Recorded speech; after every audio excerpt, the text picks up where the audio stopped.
Hello everybody, अस्सलाम वालेकुम। My self Shaheen.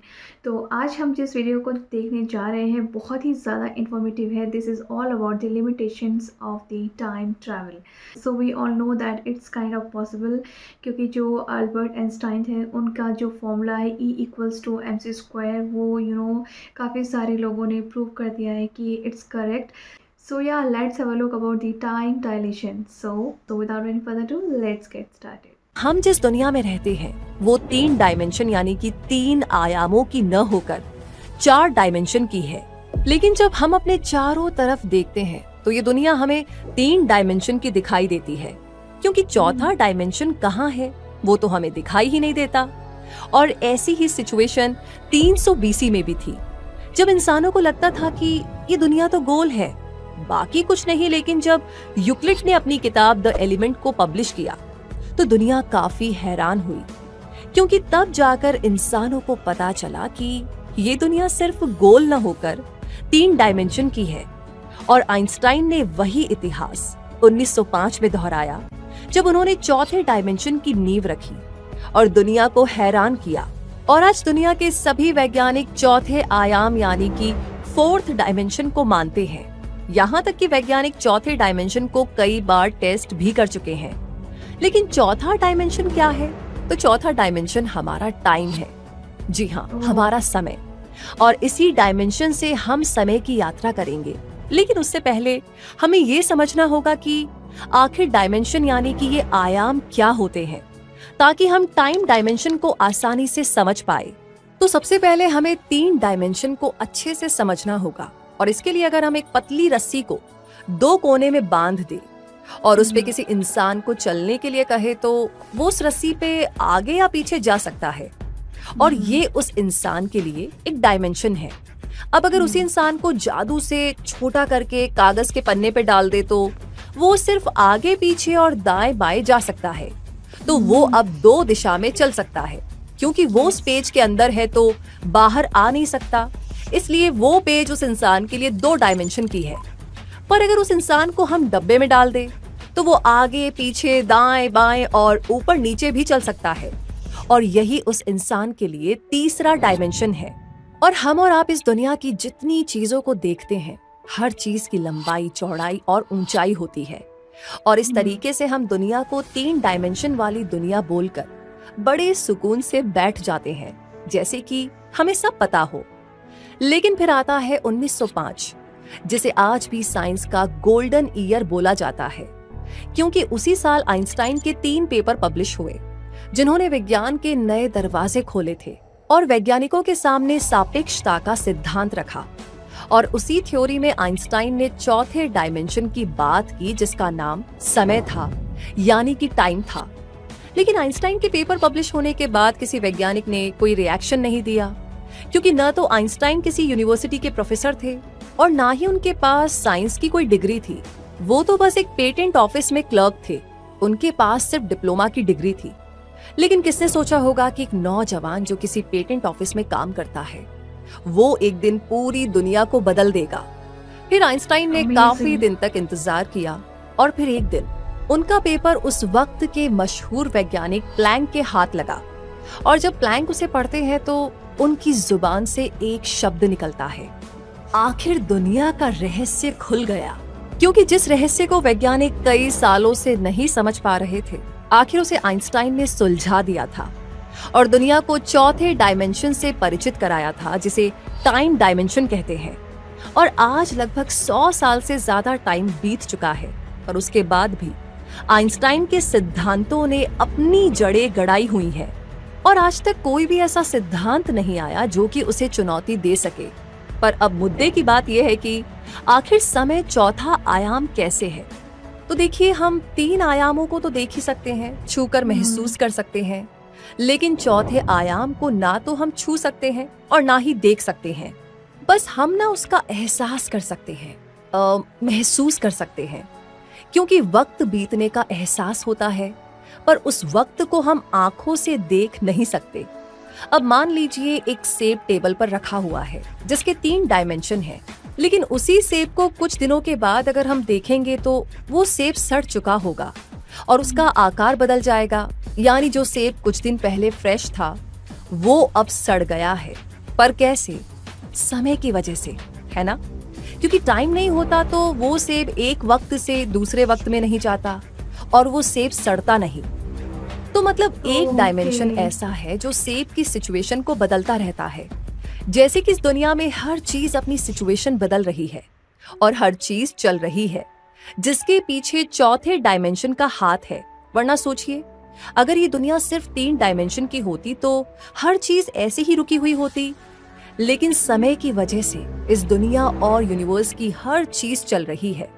हम ना इसे ऐसे भी समझ सकते हैं कि एक फोटो में हर चीज रुकी हुई है और जब हम मूवी देखते हैं तब वो चलती है, मतलब फोटो के पास टाइम डायमेंशन नहीं है। लेकिन टीवी में हर कैरेक्टर चल रहा है क्योंकि उसके पास टाइम डायमेंशन है। और इस तरीके से आइंस्टाइन ने दुनिया को चौथे आयाम के बारे में बताया।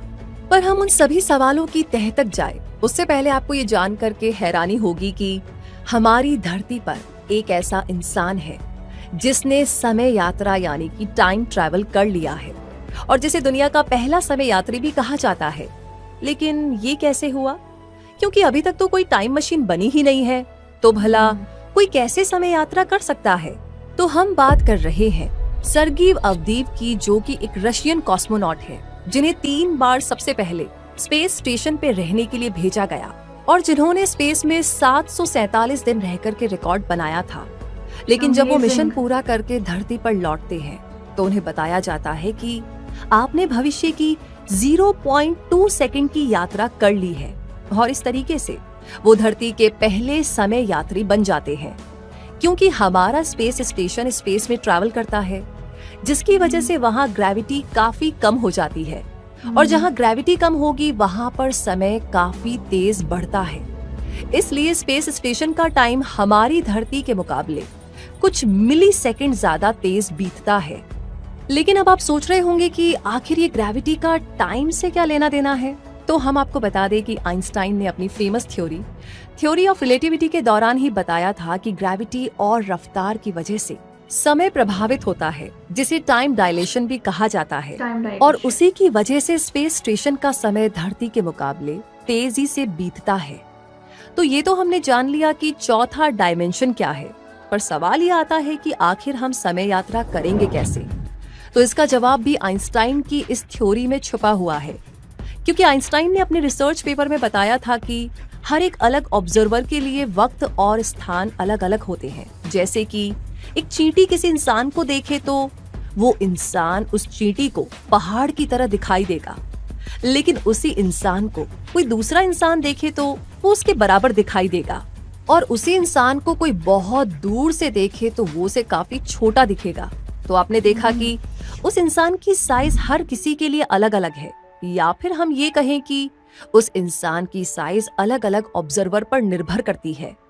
और उसी तरह समय भी अलग अलग ऑब्जर्वर के लिए अलग अलग हो सकता है। यानी अगर एक इंसान धरती पे है और एक दूसरा इंसान यहाँ की घड़ी पहनकर मंगल पर जाए तो कुछ टाइम के बाद दोनों की घड़ी का टाइम अलग होगा, क्योंकि दोनों स्थान पर ग्रेविटी का मान अलग अलग है। क्योंकि आइंस्टाइन ने बताया था कि ग्रेविटी और स्पीड के बढ़ने से टाइम काफी धीमे चलता है, और जहाँ ग्रेविटी और स्पीड कम होंगी वहां पर वक्त काफी तेजी से बीतेगा। इसके लिए उन्होंने टाइम डायलेशन का सिद्धांत दिया, जिसके चलते समय यात्रा की संभावना बनी। लेकिन जब आइंस्टाइन ने समय को रिलेटिव बताया तो लोगों को ये बात बिल्कुल भी हजम नहीं हुई और लोगों ने उनकी थ्योरी को मानने से इनकार ही किया, क्योंकि इससे पहले वैज्ञानिकों को यही लगता था कि टाइम हर किसी के लिए बराबर है, और यही मान्यता वैज्ञानिकों के दिमाग में बैठ चुकी थी, और इसलिए कोई भी आइंस्टाइन की थ्योरी और मैथ्स पर यकीन नहीं करता था। फिर क्या था, देखते ही देखते काफी टाइम निकल चुका था, और जब कुछ हद तक आइंस्टाइन के सिद्धांत की सबूत मिलने लगे तो दुनिया के नए वैज्ञानिकों ने भी उनकी थ्योरी में रुचि दिखाई। और फिर 1940 में 2 वैज्ञानिक ब्रूनो बेनेडेटो रॉसी और डीबी हॉल ने आइंस्टाइन के टाइम डायलेशन पे एक्सपेरिमेंट करने का बेड़ा उठाया।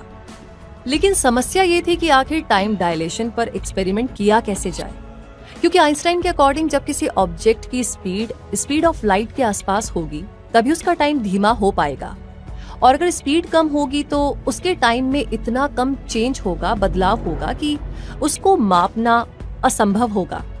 तो इसलिए इन वैज्ञानिकों ने सोचा कि क्यों ना करोड़ों साल पुराने समय यात्री का सहारा लिया जाए, जिसका नाम म्यून था।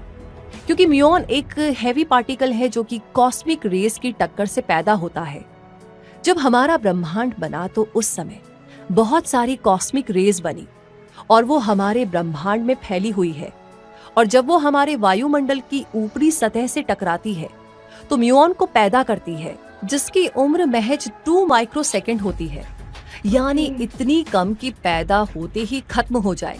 उसके पास इतना कम समय होता है कि वो हमारी धरती की सतह पर भी नहीं पहुंच सकती है, लेकिन फिर भी वो म्यून्स हमारी धरती तक पहुंच पाते हैं।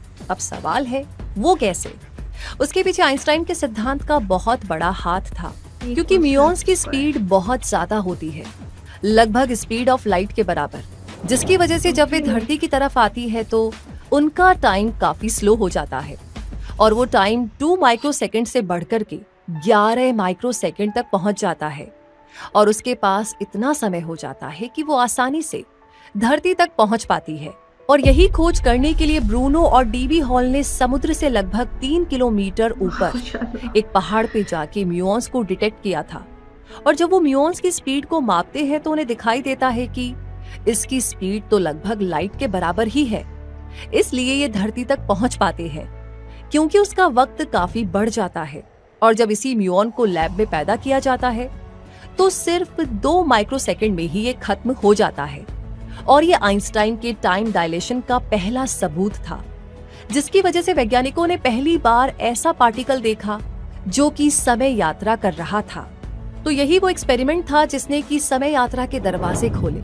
और सबसे बड़ा सबूत तो 1971 में मिला, जब जोसेफ सी हाफिल और रिचर्ड ई कीटिंग ने समय यात्रा का सबूत पूरी दुनिया को दिखाया।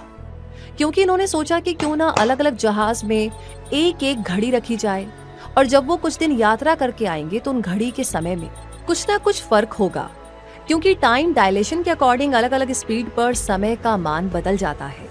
तो इसके लिए उन्होंने एटॉमिक क्लॉक ली, जो कि सीजियम बीम से बनी हुई थी, जो कि इतनी एक्यूरेट थी कि वो नैनो सेकंड तक का समय बताती थी। इसलिए वैज्ञानिकों ने इसका उपयोग किया और 4 एटॉमिक क्लॉक को लेकर के अलग अलग जहाजों में रख दिया।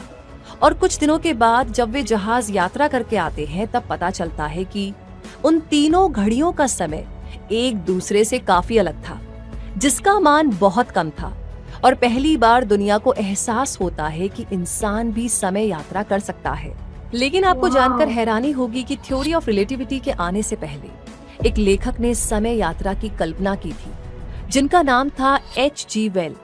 साल 1895 में H.G. वेल ने एक किताब लिखी थी जिसका नाम टाइम मशीन था, जो कि समय यात्रा की कल्पना को जन्म देता था, जिसमें एक इंसान अपने पास्ट में जा सकता था ताकि वो अपने पास्ट में जाकर के चीजों को बदल करके भविष्य को बेहतर कर सके।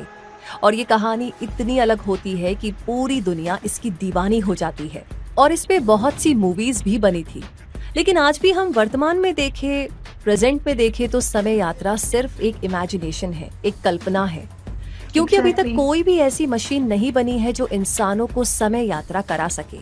तो क्या ऐसा कोई भी रास्ता नहीं जिससे हम समय यात्रा कर सके?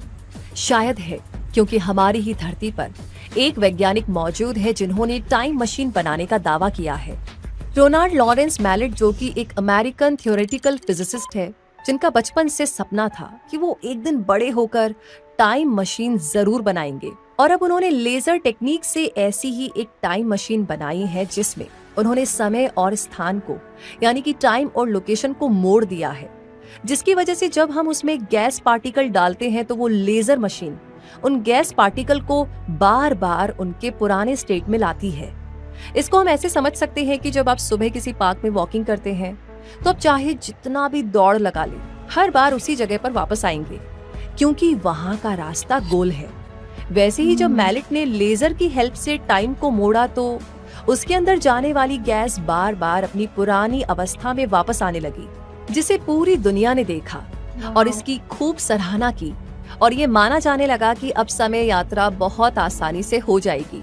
लेकिन ऐसा नहीं था, क्योंकि गैस पार्टिकल भले ही समय यात्रा कर ले, लेकिन इंसान उससे समय यात्रा नहीं कर सकता, क्योंकि वो इतना छोटा है जो इंसानों के किसी काम का नहीं है। और फिर मैलेट की इसी खोज पर बहुत सारे सवाल उठे और बहुत से वैज्ञानिकों ने माना कि मैलेट का ये मशीन सच में किसी पार्टिकल को पास्ट में नहीं लेकर जा सकता, क्योंकि गोल आकार में मुड़ा हुआ टाइम पैदा करना असंभव है, क्योंकि ये सिर्फ ब्लैक होल में ही पैदा हो सकता है जहाँ पे इन्फिनिट ग्रेविटेशनल फोर्स होती है। और इसीलिए अगर हमें धरती पर ऐसे ही मुड़ा हुआ स्पेस टाइम बनाना है तो हमें ब्लैक होल जितनी ग्रेविटी पैदा करनी होगी, जो कि यहाँ पर पैदा करना इम्पॉसिबल है। लेकिन बहुत से वैज्ञानिक मैलेट के इस शोध को, इस प्रयोग को बहुत बड़ा मानते हैं और अभी भी इस पर काम कर रहे हैं। लेकिन अब सवाल ये आता है कि क्या सच में ऐसी कोई टाइम मशीन है जो इंसानों को टाइम ट्रैवल करा सके? तो इसका जवाब है हाँ, पर उस टाइम मशीन को यूनिवर्स का शैतान कहा जाता है, क्योंकि वो प्लैनेट और स्टार्स को निगल जाता है, पर वही शैतान हमें टाइम ट्रैवल करा सकता है और उसका नाम ब्लैक होल है। जब तारे अपनी बाहरी ऊर्जा खत्म कर देते हैं तो उनका ग्रेविटेशनल फोर्स इतना ज्यादा बढ़ जाता है कि तारे अपने ही ग्रेविटेशनल फोर्स की वजह से छोटे होते जाते हैं और धीरे धीरे वो ब्लैक होल में बदल जाते हैं। और जब वो तारा ब्लैक होल में बदलता है तो उसका ग्रेविटेशनल फोर्स इतना बढ़ जाता है कि वो अपने आसपास की लाइट को अपने अंदर खींच लेता है और उसकी ग्रेविटी इतनी ज्यादा होती है कि वो अपने स्पेस टाइम को खत्म कर देता है, जिसकी वजह से वहां पर वक्त रुक जाता है। क्योंकि आइंस्टाइन ने बताया था कि ग्रेविटी की वजह से टाइम स्लो हो जाता है और अगर ग्रेविटी हद से ज्यादा हो जाए तो वहां पर वक्त रुक जाता है।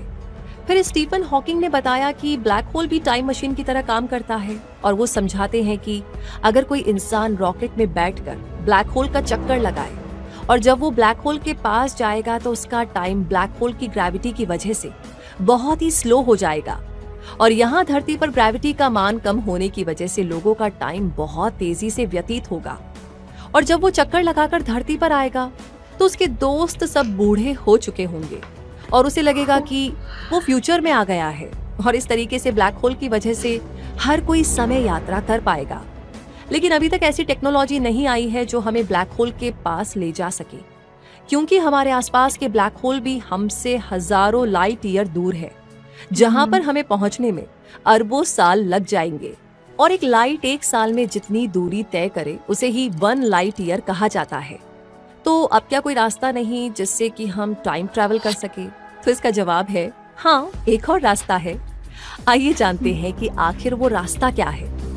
आपने डोरेमोन को तो देखा होगा, जिसमें डोरेमोन अपने एनीवेयर डोर का इस्तेमाल करता था ताकि वो बिना टाइम वेस्ट किए एक जगह से दूसरी जगह पर जा सके। मतलब वो दरवाजा ऐसा था जो 2 प्लेसेस को, 2 लोकेशन को जोड़ता था और इसलिए उसमें घुसते ही डोरेमोन और नोबिता दूसरी जगह पर पहुंच पाते थे। ये ऐसा ही था जैसे कि अगर आपको अपने कमरे से निकलकर बगल के कमरे में जाना हो तो आप चलकर जाएंगे, लेकिन अगर कोई दीवार में छेद कर दे तो आपको दरवाजे से चलकर जाने की जरूरत नहीं, अपने कमरे से सीधे उसके कमरे में पहुंच सकते हैं। लेकिन अब आप सोच रहे होंगे कि इस कहानी का टाइम ट्रैवल से क्या लेना देना। तो बात यह है कि कुछ साल पहले ऐसी ही एक टनल की बात आइंस्टाइन और रोजेन ने की थी, जो ब्रह्मांड के स्पेस टाइम के लिए टनल बनाता है, जिसे आइंस्टाइन रोजन ब्रिज भी कहा जाता है। जब आइंस्टाइन और रोजेन ने जब थ्योरी ऑफ रिलेटिविटी पर काम आगे बढ़ाया तो उन्हें ऐसा फॉर्मूला मिला जो कि ऐसे टनल की व्याख्या करता था जो 2 लोकेशन और टाइम को जोड़ता था। मतलब कि जैसे आप एनीवेयर डोर से कहीं भी पहुंच सकते हैं, वैसे ही आप आइंस्टाइन रोजेन टनल से किसी भी टाइम में कहीं भी जा सकते हैं और किसी भी स्थान पर पहुंच सकते हैं। जैसे मान लीजिए कि आपको भविष्य में 2 साल आगे अमेरिका में जाना है, तो ये टनल आपको वहां पर एक बार में ही पहुंचा देगा और इसी टनल को आगे चलकर वर्म होल बोला जाने लगा। और थ्योरी ऑफ रिलेटिविटी के अकॉर्डिंग ये वर्म होल यूनिवर्स की किसी भी जगह पर हो सकते हैं। लेकिन अभी तक कई साल बीत गए पर वर्म होल की खोज नहीं हो पाई है। लेकिन इस पे कुछ थ्योरी निकल कर आई है जिन्होंने वर्म होल की उम्मीद को जगाया है और इसलिए वैज्ञानिक इसको लेकर के काफी ज्यादा एक्साइटेड है, क्योंकि अगर वर्म होल इंसानों को मिल गया तो टाइम ट्रैवल करना सबसे आसान होगा। और 1995 में मैट विसर एक थ्योरी लेकर आते हैं जिसके अकॉर्डिंग हमारे चारों तरफ बहुत छोटे छोटे वर्म होल मौजूद हैं, पर वो इतने छोटे हैं जिन्हें ना तो हम देख सकते हैं और ना ही डिटेक्ट कर सकते हैं। और अगर हम उन्हें पकड़ पाए तो हम समय यात्रा कर पाएंगे। पर प्रॉब्लम ये है कि वो इतने छोटे हैं कि उन्हें डिटेक्ट कर पाना बहुत ही मुश्किल काम है। इसलिए बहुत से वैज्ञानिक ये मानते हैं कि इससे अच्छा तो यही है कि हम आर्टिफिशियल वर्म होल बना ले। और दूसरी तरफ स्टीफन हॉकिंग और कीथ थॉर्नी जैसे वैज्ञानिक इस बात को निश्चित करते हैं कि आने वाले टाइम में हम छोटे वर्म होल को खोज लेंगे। आज भले ही हम इसे ना देख पाए, पर जैसे जैसे टेक्नोलॉजी बढ़ेगी तो हम उसको आसानी से खोज पाएंगे। और वहीं मिचियो काकू, जो कि एक स्ट्रिंग थ्योरिस्ट है, उनका भी यही मानना है कि अगर हम वर्म होल को मैथ से प्रूव कर दे रहे हैं तो वो फ्यूचर में हमें जरूर मिलेगा, भले ही उसे आज हम खोज ना पाए। क्योंकि जब किसी थ्योरी का मैथमेटिकल सबूत होता है तो वो डेफिनेटली सही होता है। जैसे कि आइंस्टाइन ने अपनी थ्योरी को मैथ से साबित किया था, तो जब उनको एक्सपेरिमेंटली जांचा गया तो वो सभी प्रेडिक्शन सही निकले। और वैसे ही भविष्य में जब वर्म होल के प्रेडिक्शन पर खोज होगी तो निश्चित ही हम वर्म होल को खोज पाएंगे। और कुछ ऐसे एक्सपेरिमेंट हुए हैं जिसकी वजह से वर्म होल की खोज करना काफी ज्यादा आसान हो सकता है। और उस एक्सपेरिमेंट का नाम है Casimir effect. Casimir effect negative vacuum energy की बात करता है, और जब भी एक्सपेरिमेंट किया जाता है तो ये घटना बार बार दिखती है। क्योंकि जब किसी वैक्यूम में जब दो प्लेट को एक दूरी पर रखा जाता है तो कुछ टाइम के बाद दोनों प्लेट एक दूसरे से दूर हो जाते हैं, जबकि दोनों को पास आना चाहिए था। और इसे ही वैज्ञानिक नेगेटिव एनर्जी कहते हैं, जो कि कैसिमिर एक्सपेरिमेंट में दिखाई देता है, और इसे ही कैसिमिर इफेक्ट भी कहा जाता है।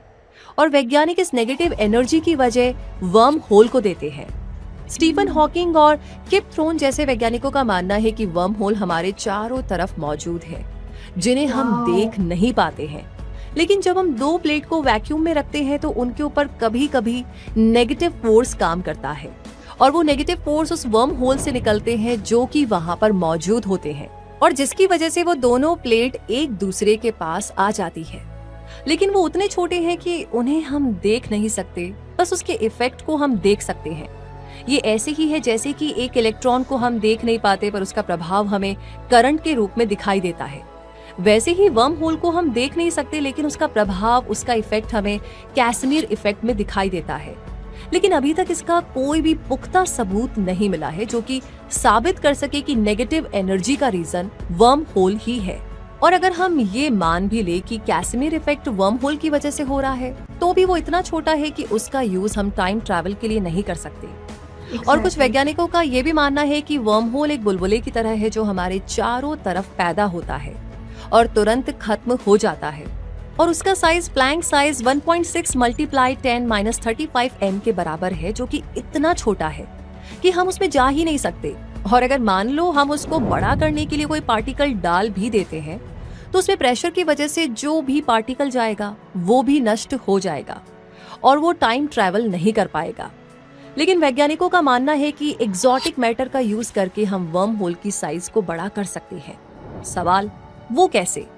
तो सबसे पहले एग्जॉटिक पार्टिकल एक तरह की थ्योरेटिकल पार्टिकल है जिन्हें अभी तक खोजा नहीं गया है, पर मैथ्स कैलकुलेशन में ये बात निकल कर आती है कि ऐसे पार्टिकल हमारे यूनिवर्स में मौजूद होंगे, और अगर हम ऐसे पार्टिकल खोज पाते हैं तो समय यात्रा की संभावना खुल जाएगी। क्योंकि वर्म होल को हमने एक बार पकड़ लिया और उसे हम बड़ा करना चाहेंगे तो नॉर्मल मैटर उसके फोर्स और प्रेशर की वजह से खत्म हो जाएंगे।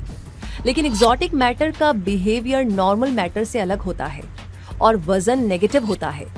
जैसे कि नॉर्मल मैटर के ऊपर जब ग्रेविटी फोर्स काम करती है तो वो नीचे की तरफ जाता है, पर अगर वही फोर्स जब एग्जॉटिक मैटर पे काम करेगा तो वो ऊपर की तरफ जाता है।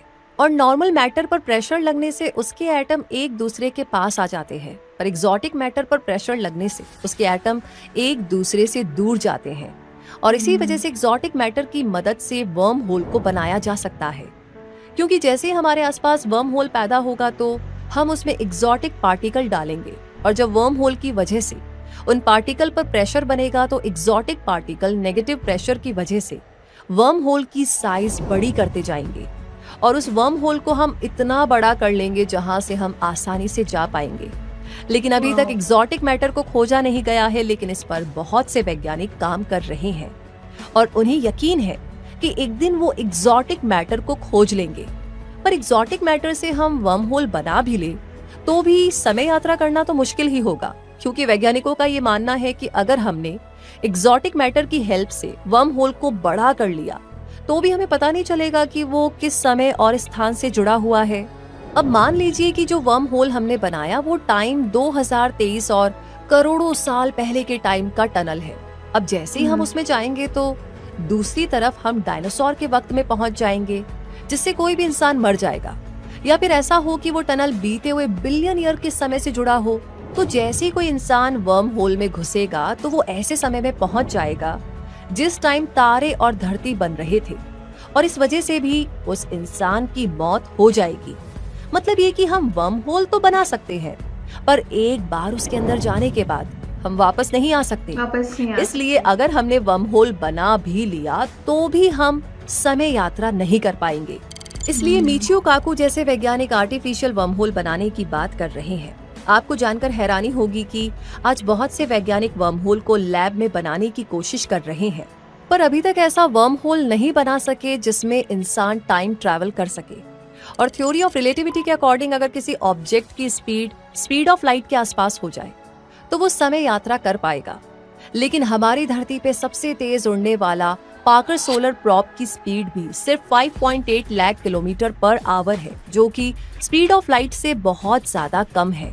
और दूसरी प्रॉब्लम ये है कि अगर हम ऐसा इंजन बना भी ले तो भी उसको स्पीड ऑफ लाइट तक जाने के लिए बहुत ज्यादा एनर्जी की जरूरत होगी, क्योंकि आइंस्टाइन ने बताया था कि अगर किसी ऑब्जेक्ट की स्पीड ऑफ लाइट के आसपास लेके जाएंगे तो उसका मास बहुत ज्यादा बढ़ जाएगा, जिसकी वजह से हमें बहुत ज्यादा एनर्जी चाहिए, और एनर्जी का मान लगभग इन्फिनिट होगा, जो कि अभी उत्पन्न करना असंभव है। और आइंस्टाइन ने बताया था कि दुनिया का कोई भी ऑब्जेक्ट स्पीड ऑफ लाइट से तेज नहीं जा सकता। और यही वो नियम है जो पास्ट में टाइम ट्रैवल करने से हमें रोकता है, क्योंकि अगर हमारी स्पीड ऑफ लाइट के आसपास होगी तो हम फ्यूचर में टाइम ट्रैवल कर पाएंगे। पर अगर आपको पास्ट में ट्रैवल करना होगा तो ऑब्जेक्ट की स्पीड ऑफ लाइट से ज्यादा होनी चाहिए, जो कि आइंस्टाइन के अकॉर्डिंग असंभव है। और अभी तक कोई भी ऐसी थ्योरी नहीं आई जो आइंस्टाइन के इस नियम को गलत साबित कर दे, और ना ही कोई ऐसा पार्टिकल खोजा गया है जिसकी स्पीड ऑफ लाइट से तेज हो। और अगर हम ऐसी मशीन बना भी ले तो भी हम समय यात्रा नहीं कर पाएंगे, क्योंकि ग्रैंडफादर पैराडॉक्स के अकॉर्डिंग अगर कोई इंसान अपने पास्ट में जाकर अपने दादाजी से मिलता है और उन्हें जान से मार देता है तो उसकी वजह से उसके पिता का जन्म नहीं होगा, और जब उसके पिता का जन्म नहीं होगा तो उस इंसान का जन्म नहीं होगा, और इससे वो इंसान टाइम ट्रैवल नहीं कर पाएगा, क्योंकि उसका अस्तित्व ही भविष्य में खत्म हो जाएगा। तो भला वो भविष्य से पास्ट में कैसे जाएगा? और इसीलिए ग्रैंडफादर पैराडॉक्स पास्ट में जाने का विरोध करता है। इसलिए अभी कोई भी ऐसा तरीका नहीं जिससे समय यात्रा की जा सके, और अभी इंसानों ने टेक्नोलॉजी में इतनी तरक्की भी नहीं की जिससे वो टाइम मशीन बना सके। हालांकि विज्ञान ने पिछले कुछ सालों में काफी तरक्की की है और बहुत सी नई खोजें भी हुई हैं, जैसे गॉड पार्टिकल और ग्रेविटेशनल वेव। और आने वाले टाइम में इंसान string theory, multiverse, dark energy जैसे रहस्यों को सुलझाएगा। तब शायद टेक्नोलॉजी इतनी एडवांस हो पाए कि हम टाइम मशीन बना सके। जैसे कि पानी को हम जमीन पर गिरा देते हैं तो वो अपना रास्ता खुद ही खोज लेती है, वैसे ही इंसान एक ना एक दिन समय यात्रा यानी कि टाइम ट्रैवल की कुंजी को खोज निकालेगा। Thank you. Wow, amazing video, highly incredible, बहुत ही ज़्यादा इंफॉर्मेटिव थी। जैसे कि गॉड ने कुछ लॉज गवर्न किए हैं जिसमें क्या है, टाइम आगे ही बढ़ते जा रहा है, तो उसमें ये बिल्कुल भी पॉसिबल नहीं है time travel in the past. And जैसे कि हमने वीडियो में देखा कि साइंटिस्ट आर ट्राइंग कि किसी तरह से कोई ऐसी मशीन बनाई जाए जिससे टाइम ट्रैवल किया जाए। Well, there is no doubt कि साइंस बहुत ज़्यादा तरक्की कर रही है, एंड उनके थ्रू we got a lot of amazing things. So if we see this according to the religious way, तो इसमें हम कह सकते हैं कि जैसे कि सूरह कहफ में जो वाक़या है दज्जाल से रिलेटेड, और ये भी कहा जाता है कि जो दज्जाल है वो काफ़ी सालों से ज़िंदा है, तो क्या हम कह सकते हैं कि ये जो टाइम ट्रैवल पॉसिबल है। एंड जैसे उन्होंने ये भी बोला कि जो स्पीड ऑफ लाइट है, अगर उसके बराबर हम जो ऑब्जेक्ट वहाँ भेजेंगे उसकी जो स्पीड है वो भी इतनी ही होगी, तो टाइम ट्रैवल जो है पॉसिबल होगा। So well, it's kind of contradictory, topic. Well, Allah knows best. But yeah, it's highly amazing और very informative video। जो उन्होंने पोर्टल्स के बारे में बोला है कि जो वार्म होल्स हमारे आसपास छोटे छोटे वार्म होल्स होते हैं जो कि हमें दिखाई नहीं देते हैं, but as for the God, as for the Allah, जो ये टाइम है, देयर इज़ नो टाइम। मतलब अल्लाह सुब्हाना ताला के लिए ना कोई फ्यूचर है, ना पास्ट है, ना प्रेजेंट है। वो टाइम की कैद से जो है आज़ाद है, क्योंकि जो ये हम ह्यूमन बींग्स हैं, because we live on the earth, तो हमारे लिए एक टाइम बाउंडेशन है। बट जो अल्लाह का थ्रोन है वहाँ पे कोई टाइम बाउंडेशन नहीं है। तो एंड ऑल्सो आप लोग मुझे कमेंट में बताइएगा, क्योंकि सबके अलग अलग स्क्रिप्चर्स में, अपने अपने रिलीजियस बुक्स में इस चीज़ के कुछ तो प्रूफ होंगे, क्योंकि हर किसी के उसमें कहीं ना कहीं बहुत ज़्यादा सिमिलैरिटीज़ हैं इन चीज़ों को लेके। तो गाइज़ अपने व्यूज़ ज़रूर कमेंट में दीजिएगा, आपको इसके बारे में जानकर कैसा लगा। तो या सो दैट मुझे भी कुछ इन्फो हासिल हो जाए। तो मैं मिलती हूँ आपको नेक्स्ट वीडियो में। अल्लाह हाफिज़।